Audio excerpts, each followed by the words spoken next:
Assalamualaikum warahmatullahi wabarakatuh. Selamat pagi kawan-kawan. Semoga hari ini dan seterusnya Anda semua dalam kondisi sehat, bahagia, dan banyak rezekinya. Amin. Narsisius sering Anda temui kan? Atau Anda sendiri sering narsis gitu. Foto-foto narsis gitu ya.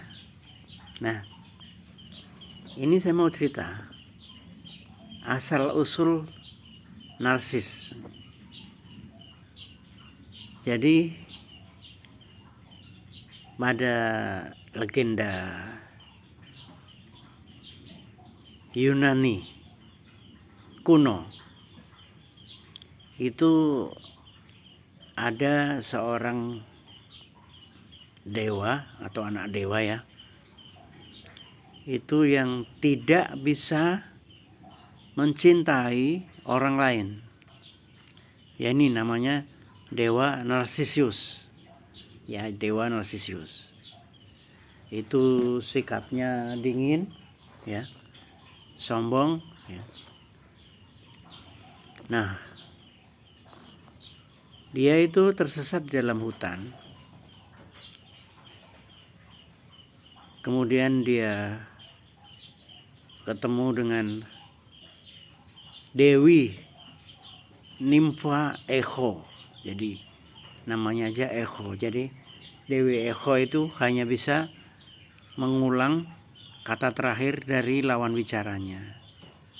Makanya sekarang yang namanya Echo ini menggaung ya. Echo, ho gitu. Itu Echo dari Dewi Echo. Nah, Dewi Echo ini jatuh cinta kepada Narsisius di hutan di tepi kolam di danau gitu. Nah, pada waktu tersesat itu si Narsisius itu berteriak mencari teman-temannya. Siapa di sini gitu. Lalu Echo ini menjawab, di sini gitu. Siapa di sini? Di sini gitu. Nah, lalu Dewi Echo ini muncul dan mendekati Narsisius, megang tangannya Narsisius sebagai ungkapan rasa cintanya kepada Narsisius. Namun, apa respon Narsisius? Narsisius malah mendorong Dewi Nimfa Echo ini, ya, sehingga dia hilang dari pandangannya Narsisius. Dewi Echo ini akhirnya dia bersembunyi di dalam hutan, ada sebuah gua, dan di sana dia menderita karena cintanya. Dia menjadi kurus, kelaparan, layu, lama-lama layu, dan akhirnya menjadi debu. Yang tinggal suaranya saja. Ini Dewi Echo. Nah, ngomong-ngomong, ternyata Dewi Nemesis itu adalah Dewi balas dendam.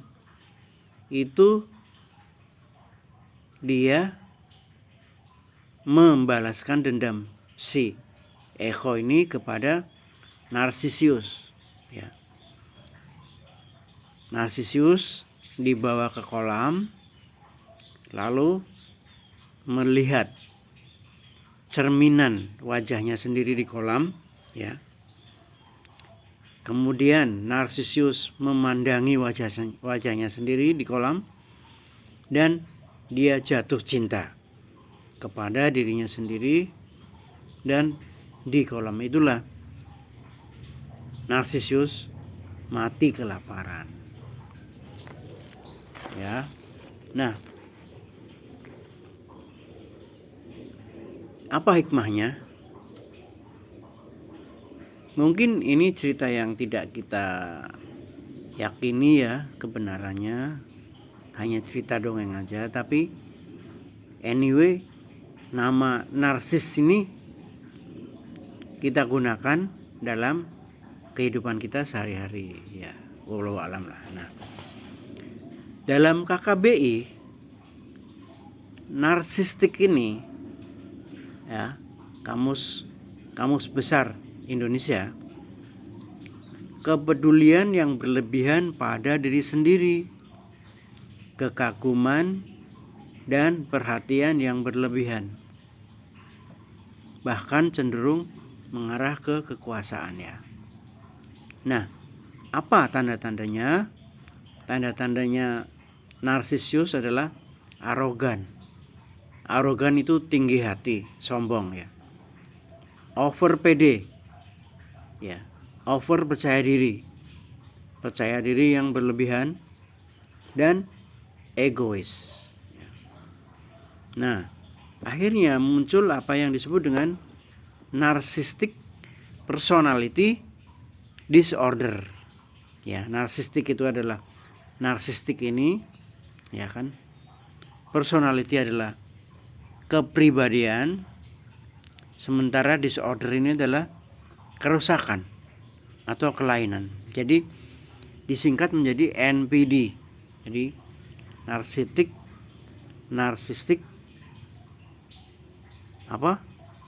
personality disorder. Jadi adanya kerusakan atau kelainan pada kepribadian si narsistik ini. Nah, NPD ini itu sejarahnya itu mulai tahun 1911. Waktu itu ahli yang bernama Otto Rank, OTTORANK, Otto Rank ya. Kemudian 1914 Sigmund Freud itu sama-sama saling membahas mengenai narcissistic personality disorder ini. Namun dalam tahun tersebut mereka berdua kurang tegas mengakui adanya disordernya ini. Jadi hanya menguraikan kejadian kenapa orang bisa narsistik, sebab-sebabnya apa dan mekanismenya. Nah, baru tahun 1980 itu diakui dengan tegas bahwa narsistik ini adalah sebuah mental disorder, sebuah gangguan mental. Ya, jadi baru tahun 1980. Jadi narsistik ini menjadi suatu kelainan diakui oleh para ahli, di mana narsistik itu adalah adanya superioritas. Orang itu merasa super dan meremehkan orang lain. Jadi ciri-cirinya itu adalah dia itu atau substansinya itu merasa super. Jadi sementara orang lain adalah inferior. Jadi dia meremehkan orang lain. Dia itu suka menghina orang lain. Jadi menghina itu hal biasa bagi dia. Kemudian dia itu suka menggurui. Ya, teman-teman. Dia suka menggurui. Kemudian ini semua rasa superioritas, meremehkan orang lain, menghina, menggurui, itu sebenarnya itu timbul dari sebuah perusahaan yang tidak pede, yang sangat akut. Jadi karena dia tidak pede, itu sangat akut sekali, maka dia membalasnya atau meresponnya dengan super, merasa super. Dia super, dia meremehkan orang lain, dan dia menghina orang lain, dia menggurui orang lain. Jadi beberapa kejadian itu orang-orang yang dulu waktu kecil menderita kemiskinan atau cacat atau dianggap disabilitas dan dia menerima tekanan-tekanan sehingga dia menjadi pede, tidak pede, dan sangat akut. Itu dia di usia remaja dan di usia dewasa. Dia membalasnya dengan saya over, saya super ya, saya itu ndak remeh, tapi orang lain yang remeh. Lalu dia gampang menghina orang lain, gampang menggurui orang lain.